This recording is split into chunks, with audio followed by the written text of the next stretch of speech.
Okay, if each of you would stand. The president of BP America may have taken responsibility today. We will carry out our responsibilities. But he wasn't about to take all the blame. BP, as a leaseholder and the operator of the well, hired Transocean to drill that well. That didn't sit well with the head of Transocean, who was seated just next to him. He signaled that the massive explosion may have stemmed from a mistake made by a subcontractor, Halliburton.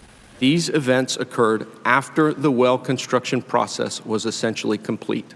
The Halliburton executive sitting next to him pointed the finger back at BP. That Halliburton, as a service provider to the well owner, is contractually bound to comply with the well owner's instructions.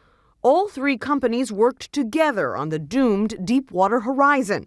Oil giant BP hired Halliburton to seal the undersea well with cement in preparation for drilling, leasing the rig above it from Transocean, the world's largest offshore drilling company.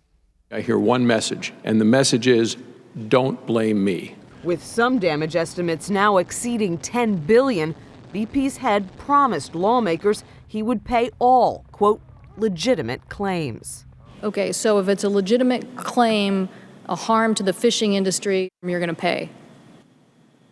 We're going to pay all legitimate claims. If it's an impact for business loss from tourism, you're going to pay. We're going to pay all legitimate claims. To state and local governments for lost tax revenue, you're going to pay.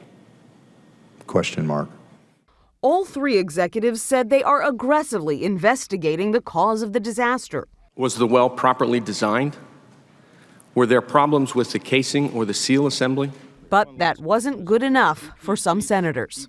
This sure fits, in my view, a pattern of serious safety and environmental problems at BP. I'll acknowledge we've had issues and we've got to change some of the areas of the company. The administration is calling for federal changes, too. It wants to split the entity that oversees offshore drilling in half so that the part that collects huge royalties from oil companies then doesn't have to turn around and regulate them, Katie. All right. Nancy Cordes on Capitol Hill. Nancy, thank you.